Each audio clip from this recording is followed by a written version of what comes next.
Hey dudes, welcome to Splat from the Past, the only 80s themed horror and sci fi show where things can get totally radical. Now, today I will be paying homage and tribute to one of my favorite actresses from the golden age of Hollywood, Natalie Wood, with Marti Rulli. Marty wrote a book about that tragic night on the Splendour boat that ultimately led to Natalie's passing, sadly. And I haven't read the book yet, but we're going to talk about it and talk about anything that she can about what she found out, about this case. And I'd like to bring up our favorite movies from Natalie as well, and it's going to be pretty interesting. You know, sad about the death part, but it's going to be interesting as we wait and anticipate a number for the election. So, yeah, here is my interview with Marti Rulli.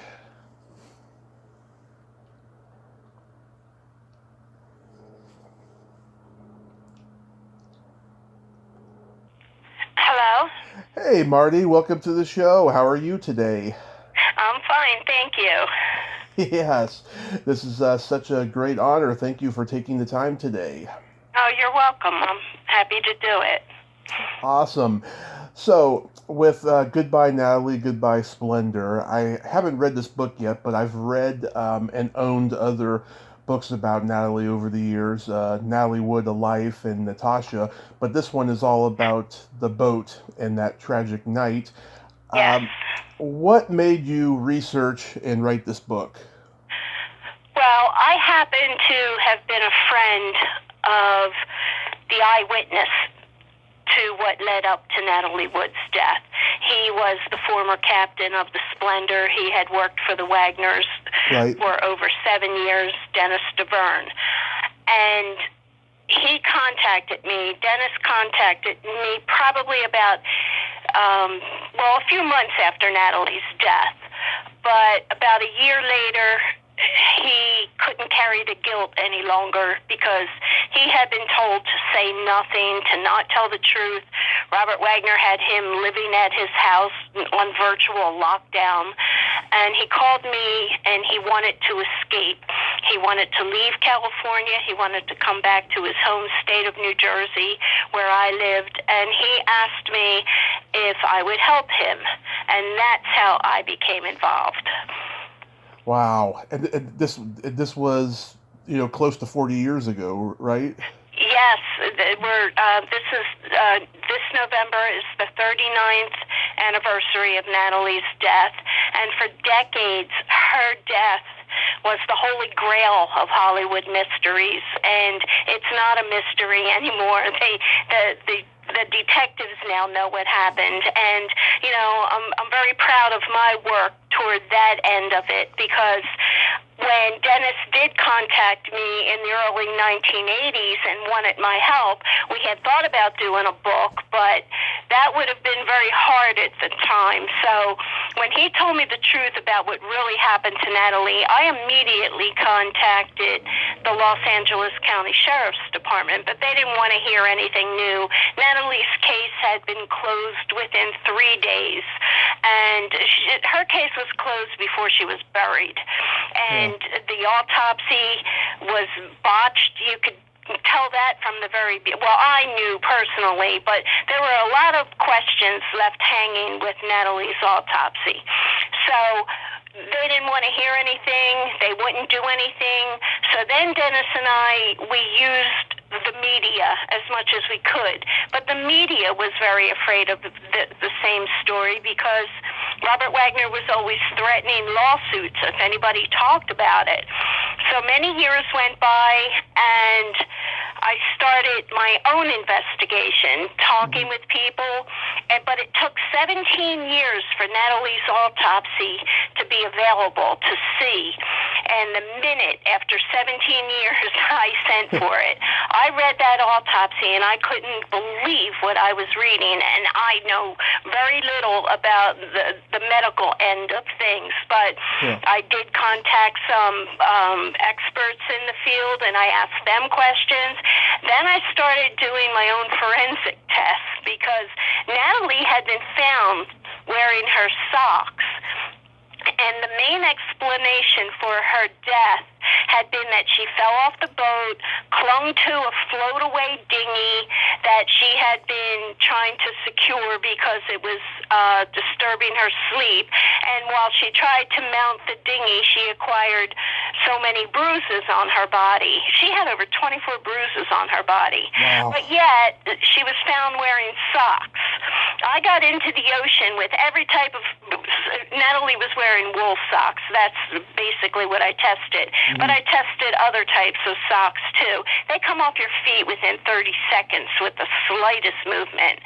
And that made me think Natalie was never alive in the water. Somehow, her unconscious body got into the water, because she did drown.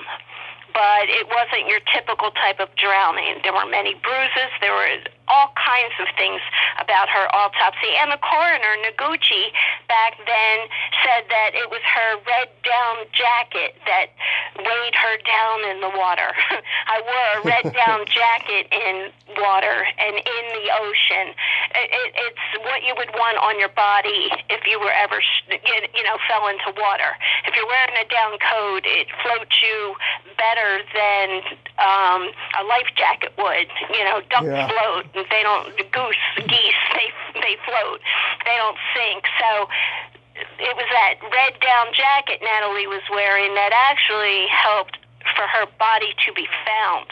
If she hadn't had that jacket on, she would not have been found floating. She may never have been found, or maybe a month later washed up ashore where you wouldn't have even seen the bruises on her body. Wow. But an autopsy report with over 24 marked bruises, abrasions, and wounds on her body were overlooked. Other crucial details were overlooked that I didn't know about until we finally got the case reopened. So then I started writing the book. My book was published in 2009, Goodbye Natalie, Goodbye Splendour, and it's an account of how Dennis became the Wagner family friend. He was very close to them. He was like family to them. And then what happened the weekend that Natalie died, and the struggle, the journey to get her case reopened. But the book did no good. The detectives, I tried calling. I sent a copy to the Los Angeles Sheriff's Department, didn't hear back. So then I knew there was more work to be done. So what I did, the people that I had interviewed, I gathered together a package of testimonial statements. I also had Dennis DeVerne polygraph test and a report of all my forensic tests. And before I had my book published, I called the lead detectives on the 1981 case and begged them to take another look at Natalie's case, and I promised them I would not go ahead with a book if they would do that, and they still refused. So the book didn't do the job, but my testimonial package that was sent to the LASD did the job. Within 2 weeks, the detectives came to New Jersey to meet with me. They went to Lana Wood's house, which is Natalie's sister. They told her they were reopening the case. And they went and interviewed Dennis where he lived in Florida. And they gave Dennis a 4-hour polygraph test that he passed with flying colors. So the Natalie Wood case was reopened in 2011. It took 2 years after my book was on the market. And then it was going to be a long investigation. They had 30 years to sort through. But the first thing they did was have the new coroner look over Natalie's autopsy report, and they found medically and scientifically so many things that I wouldn't have known to look for. For instance, that Natalie had 300 cc's of urine in her bladder. which concludes Natalie was never conscious in the water medically. So Wow. how did an unconscious body get into the water? Dennis DeVerne, that's what he witnessed. But he did not see the moment that Natalie was put into the water. And Robert Wagner would never, ever participate or cooperate with the authorities when the case was reopened. He still won't. They went to his house. Christopher Walken was the actor on the cruise that fatal weekend of Thanksgiving 1981. And Christopher Walken, he did cooperate with the authorities. He had a lawyer present, but he did talk with them. But their investigation went on for years, and by 2012, they already changed Natalie's death certificate from accidental to undetermined.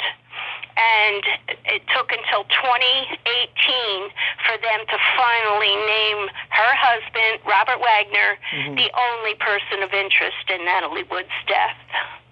Yeah, I remember a few years ago I saw a tabloid headline where it said that the case had opened up again and that Wagner was the suspect. Yeah. Yes. I mean, I think everybody since day one has suspected him, and wow. So after only 3 days, it was closed. So I guess it had just been ruled an accident. And yes, because Robert Wagner asked Christopher Walken and Dennis DeVerne to not say anything. Robert Wagner and Christopher Walken, the two actors, they flew away from the scene in a helicopter within minutes after Natalie's body was found, and Robert Wagner left Dennis to identify Natalie's body. He saw the bruises, so that's how I knew about them long before I read the autopsy report. But they got away with it for 17 years. The minute I saw it, I went right to the media, and with the graphic and everything, and then it started getting out in the media. But of course, we were said to be the ones who want to profit from Natalie Wood's death. We're digging up dirt for no reason. Our 15 minutes of fame. Believe me, no one spends 3 decades like I did trying to solve this closed case. It was never a cold case because they closed it. They said it was accidental. I spent 30 years, and I assure anybody I did not do that for 15 minutes of fame. That never really happens.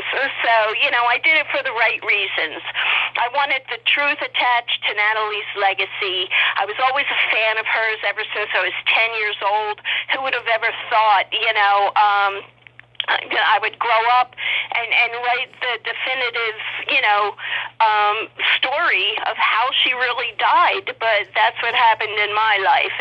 But I'm very proud of it, and I believe Natalie deserves it. That's why I did it. And my friend Dennis, who witnessed everything that led up to Natalie's death, he deserved it because, he was just a young guy in the middle of this horrible argument that happened on the boat that night. He spent the night before Natalie died in Avalon at Catalina Island. That's where they went to, Catalina Island, on Friday, Black Friday, the day after Thanksgiving, and they anchored at Avalon, and there was an argument that night where Dennis took Natalie ashore and was the person who spent her final night with her in a bed. Dennis stayed in her room with her. She was afraid. She was shaken. She was angry that night, and nothing happened. I mean, Dennis was her protector that night. But, they did stay in the same room together, and she had told Dennis that night if her husband, RJ, that's what she called Robert Wagner, if he didn't stop drinking and stop this nonsense, she wanted a divorce. She had it with him.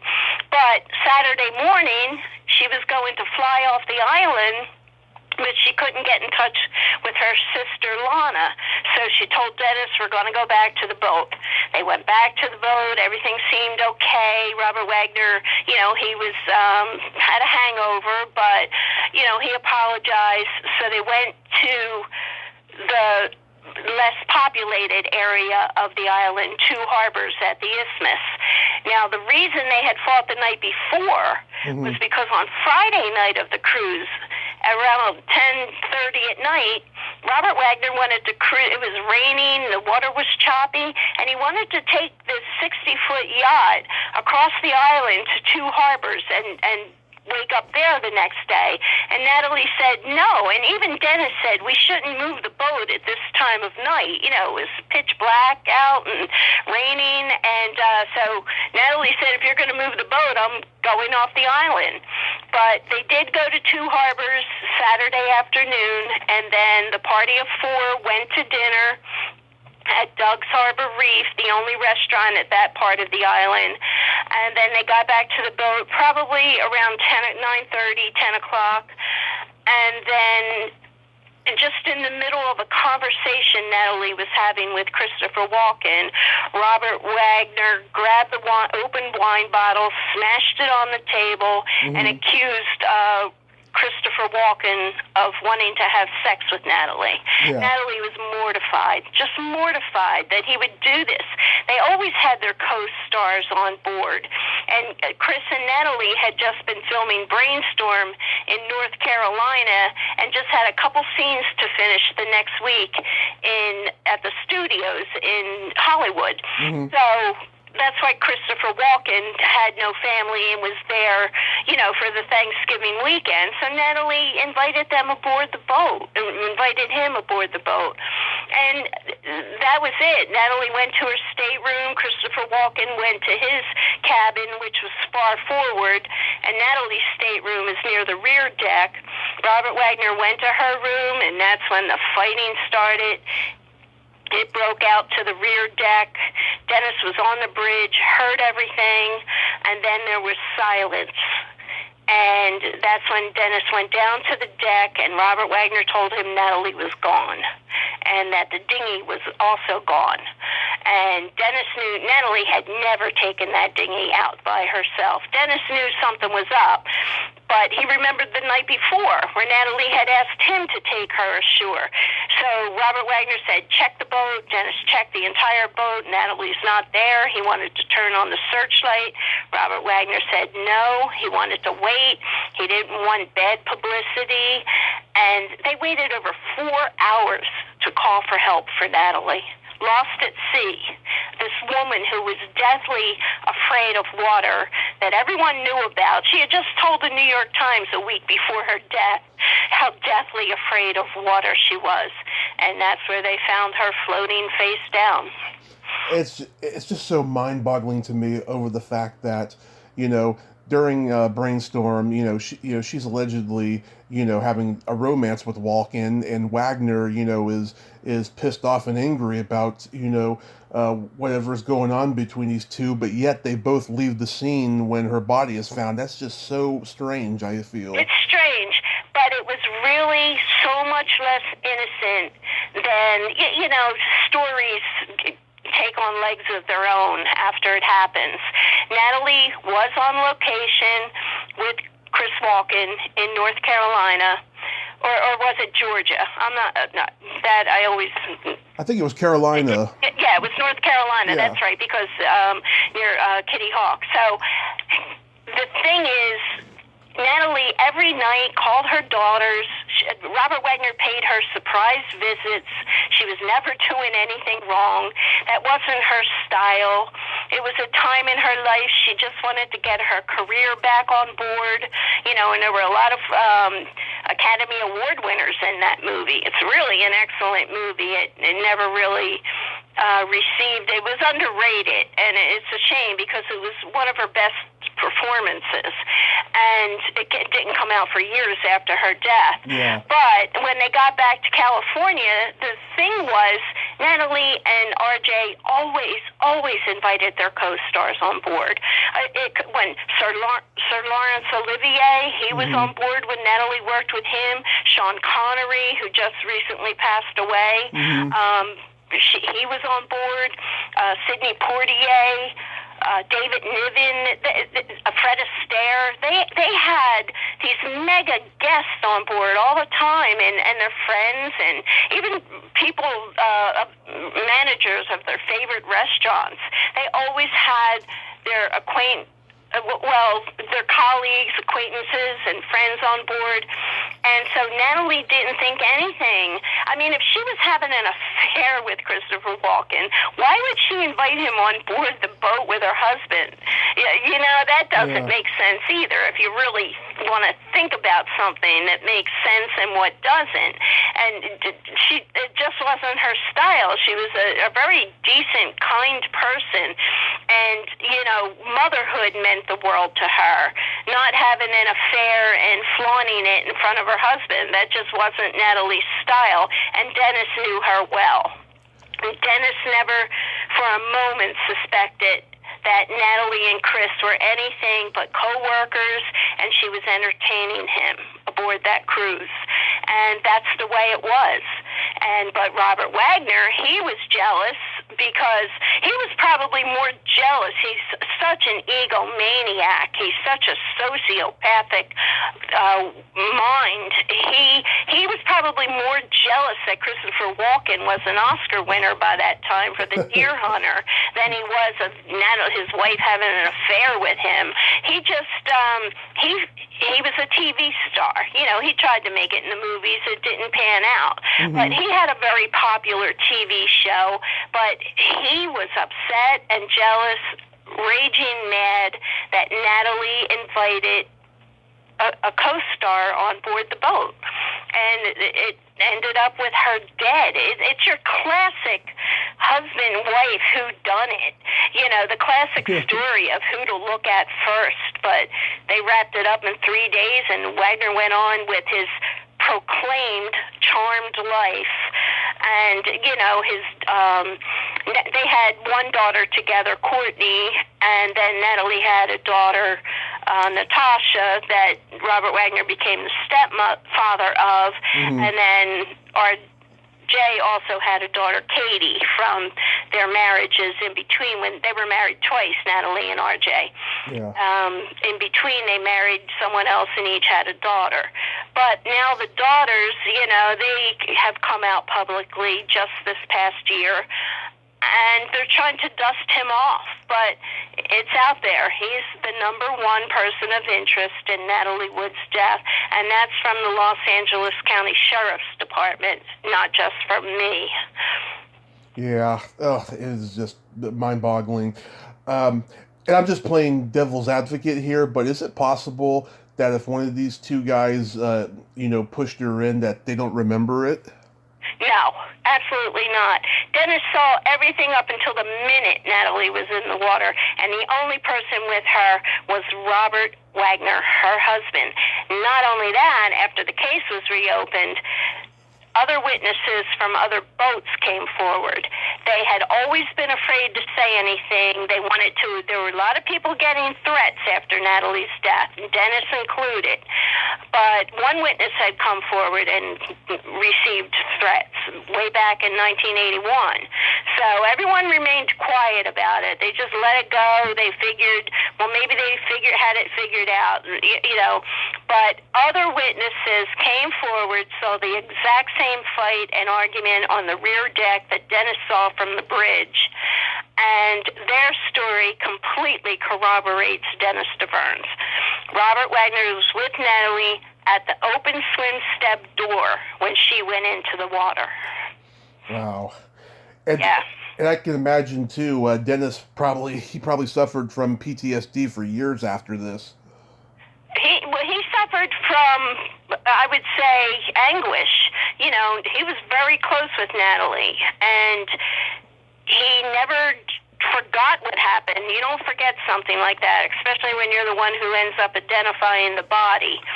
And he had guilt because he didn't speak up. And Christopher Walken didn't speak up either. Christopher Walken was there when the wine bottle was smashed. Everyone on board that boat knows what happened. But Dennis, Christopher Walken, was in his cabin when the big fight on the rear deck happened. But Dennis never, ever forgot what happened and just lived in anguish over it until he turned to me and we got something going. And I worked it for 3 decades. It took me that long. And how sad is that? That because what? I work in advertising. I've worked for newspapers and magazines and different departments, but because that's the type of job I have, I wasn't reliable when I tried for almost every other year. I tried to get the law involved, and it was an impossible thing to do. And then, oh my goodness, the media frenzy when the case was reopened. I didn't have a moment to myself for weeks. It was constant trips to New York and this time it was a news tour. Everyone wanted to know the story. But the difference was we had the backup of the Los Angeles County Sheriff's Department this time, and that made the difference, and which I had always wanted. I never wanted to put out a book. I mean, I knew the book would give the truth, but it wouldn't give the closure. And now even the Sheriff's Department, the case is still open. I hope no one ever makes a mistake about that. It will never be closed again until they solve it or their suspect passes away. So it's still open, and so much has happened since the case was reopened in 2011. And I learned a lot more. There's so many details that I never had the resources to figure out that those departments, the coroner's department and the sheriff's department, have figured out. And I've had a very close association with them. I know a lot of details that I want to give Natalie her final closure, the truth attached to her legacy. So a few years ago, I started another manuscript. It will be the follow-up to Goodbye Natalie, which tells what happened that weekend from the eyewitness, the only one who saw it. And this book will get into the actual forensics and the criminal investigation, how Robert Wagner treated the investigation, what his daughters have done to try to protect him and dust him off. And I want this available just for the future. If there's never a court case, at least there will be this reference work, so Natalie Wood has the truth attached to her legacy. That's wonderful. So it's going to be a second volume. Yes, and I hope to have it available by next year. Yes. To punctuate the 40th anniversary. It'll be the 40th anniversary, and we were accused of it being a book stunt for the 30th anniversary. That's how long it took to get the law involved. There was no book stunt, and this is not going to be a book stunt. What I'm doing now, this is just finally all of the facts, everything that takes away this mystery that has existed for decades, and gives Natalie what she deserves. And she was a good woman, and her sister Lana Wood wants the same thing. We want the truth known for Natalie, but make no mistake about it, the criminal case is still ongoing. So there might be other developments with that as well. Yeah, I mean, from all those books I read, yeah, she was a great lady, and she suffered through a lot of heartbreak in her life, and she did. A lot of traumatic stuff happened to her, but she's one of those people we all wish were still alive. I mean, look at all the amazing stuff she could have done. Exactly. She could have had her Oscar by now. Yeah. She really, Dennis just, he can't even form words when he's asked by interviewers, or even when I still ask him, tell me about Natalie. He just says she was the most beautiful human soul, beauty on the outside and beauty on the inside, that could ever have existed. And Natalie definitely is one of the most beautiful women to ever have graced Hollywood. She just had it all, and except for love, and when she remarried Robert Wagner the second time, because their first breakup didn't end on a high note either with their first divorce. And Lana asked her sister, in private, Natalie, why are you remarrying him? How could you do this? And Natalie's answer was, the devil you know is better than the devil you don't. And it's so sad because she didn't even know what a devil he was. I mean, he's responsible for her death. And he has even said those words. In his own memoir, he clarifies it, but he says, I was responsible for Natalie's death. I wasn't there when she needed me. It's true. All the evidence points to him having put her in the water, but then he wasn't there for her when she needed him. That's true. But he is responsible for Natalie Wood's death, and I can go so far because of my work to say that he is the suspect in Natalie Wood's murder. This is a homicide case.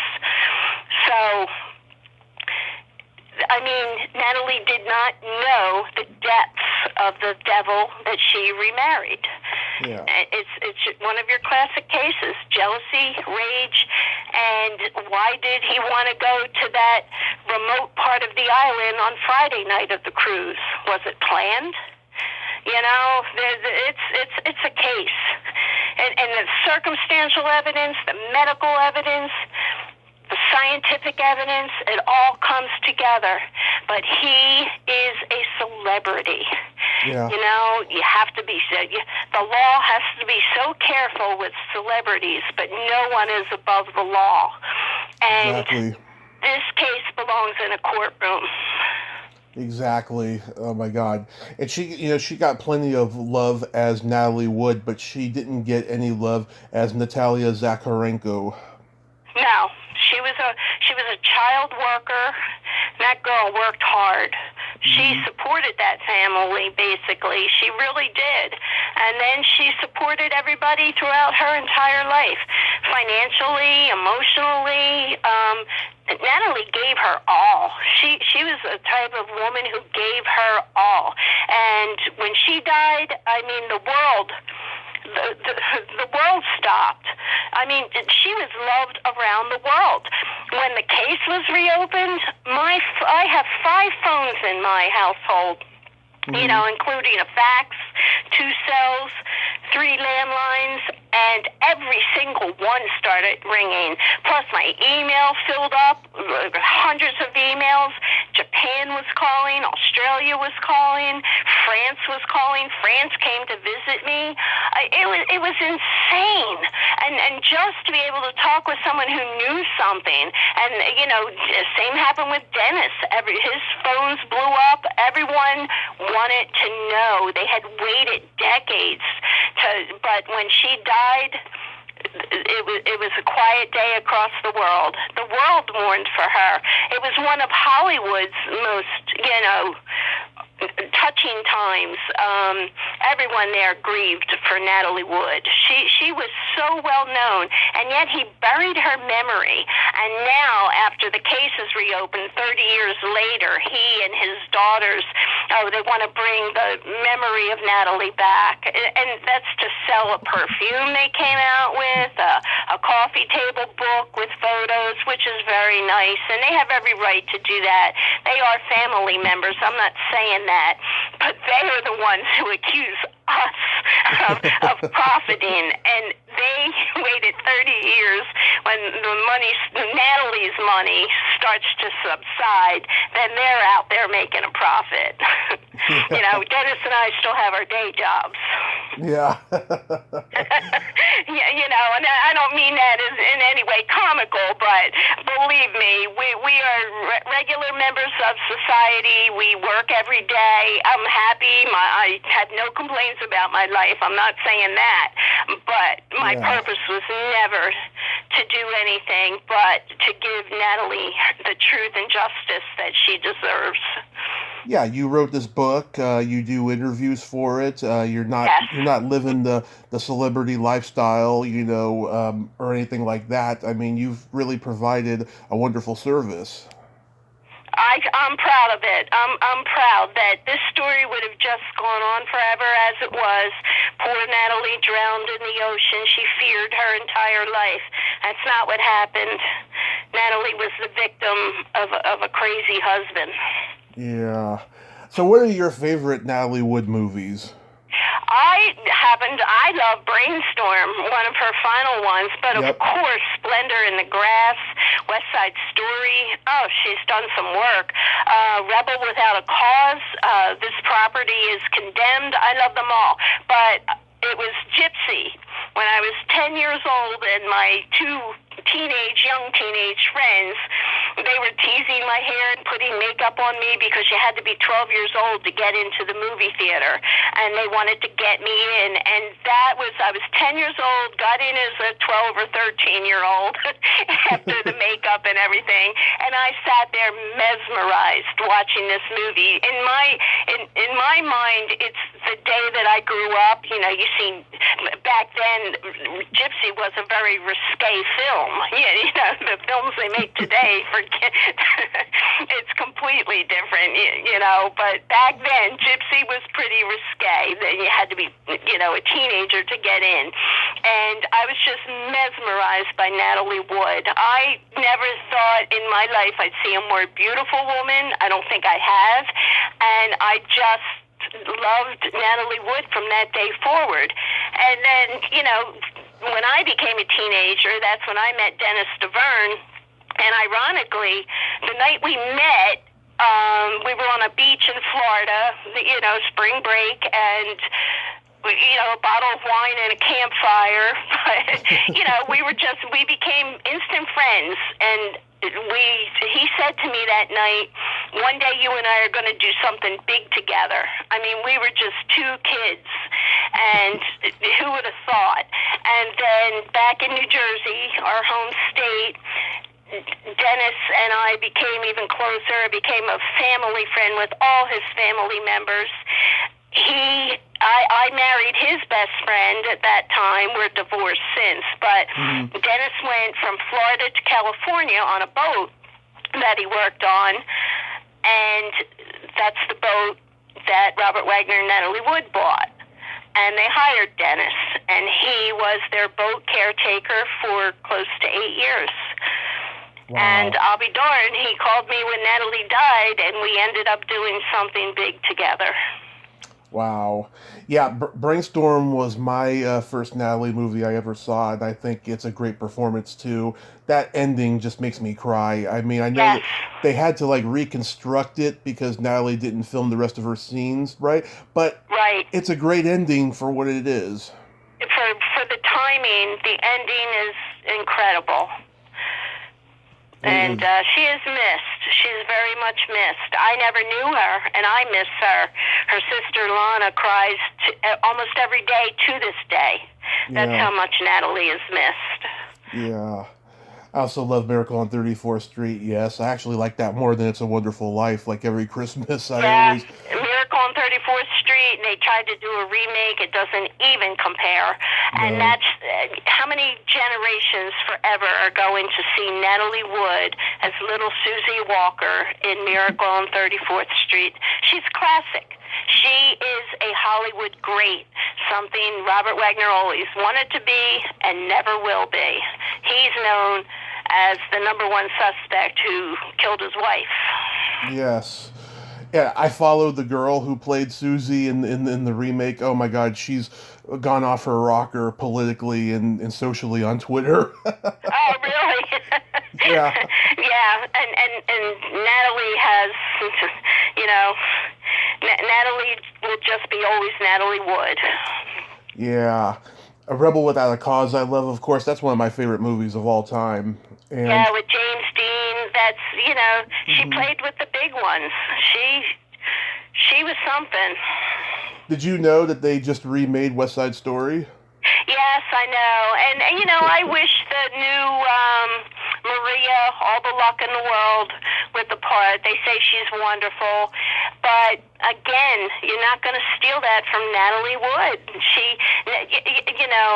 Natalie made that movie. They dubbed her, which they shouldn't have done because, producers should realize even if a voice isn't perfect, it really lends to the reality of and believability of any film. And Natalie did have a beautiful voice, but they ended up dubbing her, and that bothered her. So she wasn't even nominated for an Oscar, but I think it still remains the movie that won the most Oscars.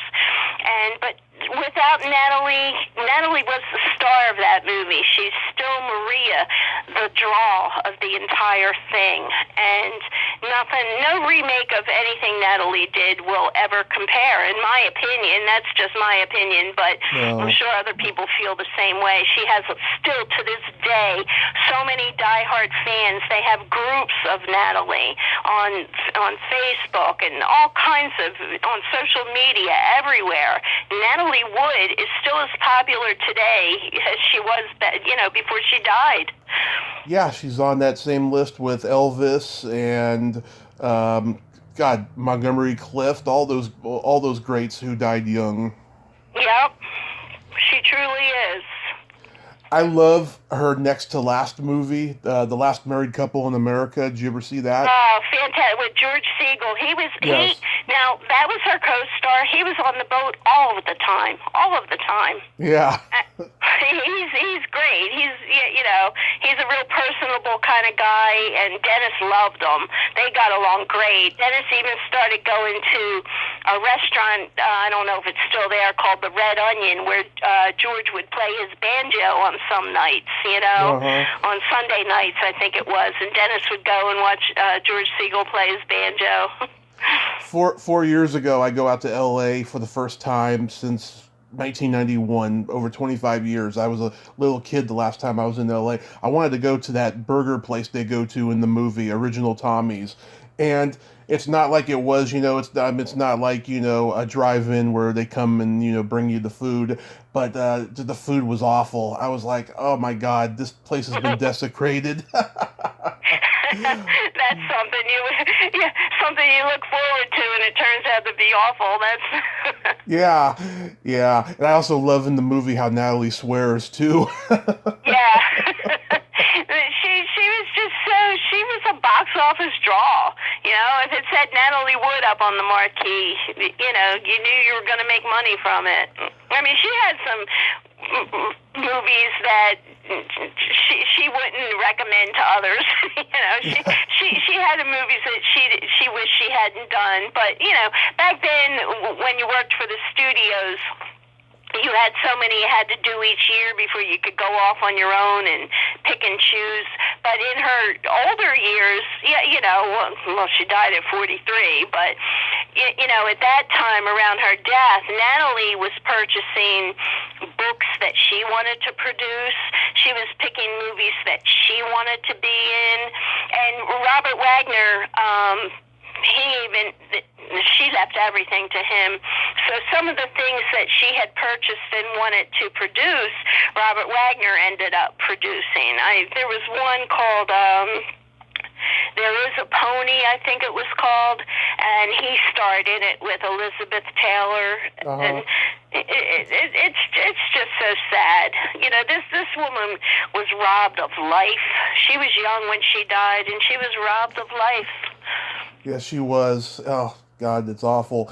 Yeah. I mean, I love, Bob and Carol and Ted and Alice, too. I heard that she was a little bit nervous about getting naked in front of the whole crew in that movie. Yeah, that's one of my favorites of Natalie's. The timing of that, I think that was around 1969, and the timing of that movie became a classic, and that's the movie that made Natalie Wood wealthy, because the budget got low, and they asked her, you could take less money and we'll give you a piece of the film, piece of the profits, or, we're going to have to wait, we'll pay you what we said we would, but you're going to have to wait a little while.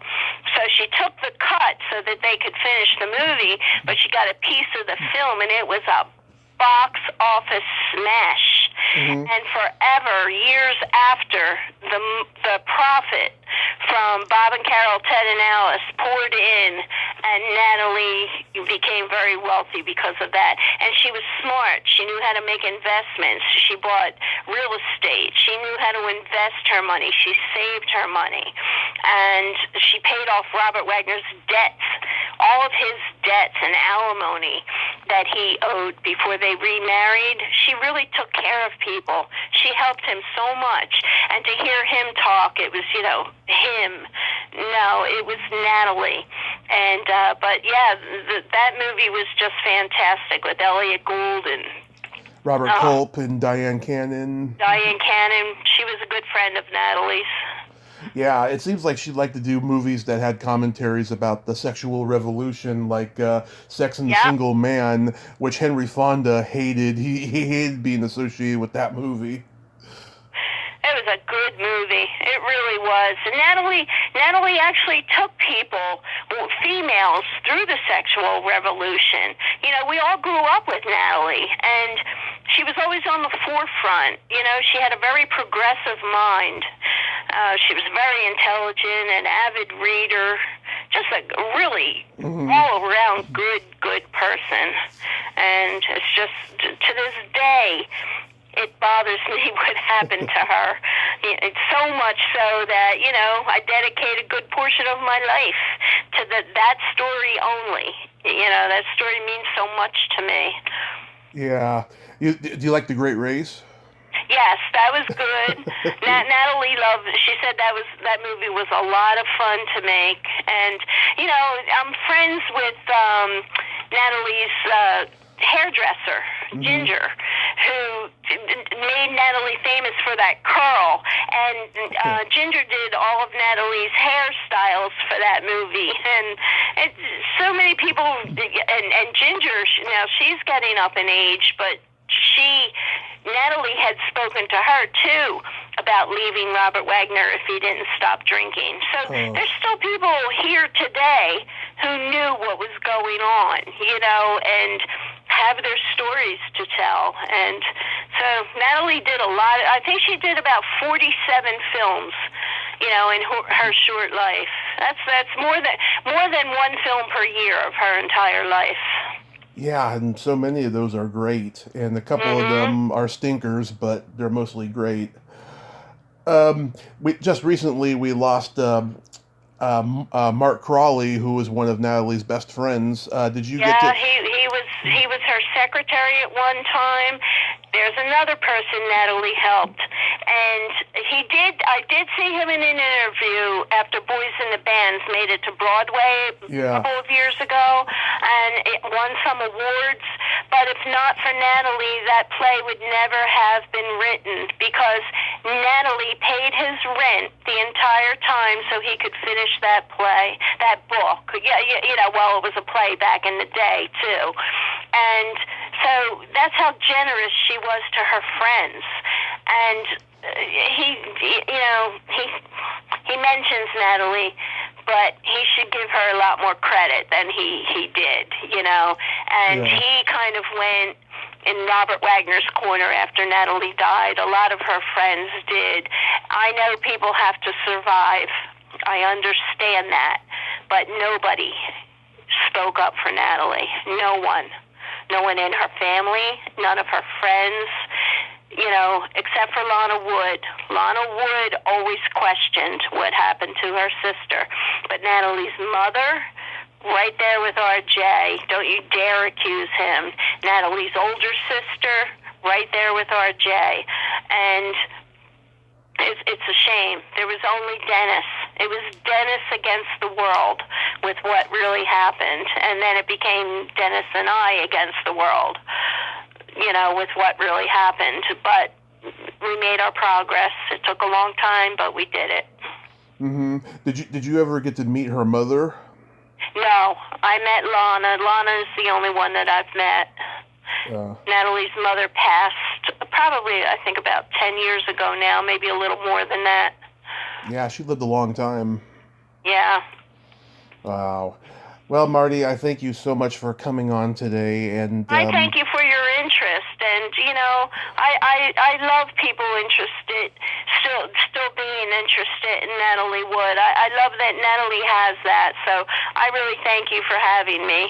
My pleasure. Like I said, she's one of my favorite actresses of all time, and I'm always looking for a conversation about her. And I was glad that I discovered you. I was listening to Real Talk with Mike DiStaggio, who's been on the show, and I thought he did a good interview with you, so I thought I'd reach out, and I appreciate it so much. Well, I am glad that you did, and anytime I'd be happy to tell you anything you'd like to know. Thank you so much, Marty. You have yourself a great day and stay safe. You too. Thank you. Okay, bye-bye. Bye. Well, there you have it. Marti Rulli. Ain't she a sweetheart? Oh, God, she's got so much knowledge for Natalie. I'm so glad that we could have this conversation. Well, that's all the time we have this week on Splat from the Past. Till next time, this is Tommy Throwback Kovac saying, there's no shame in living in the past, because the present sucks. Later, dudes.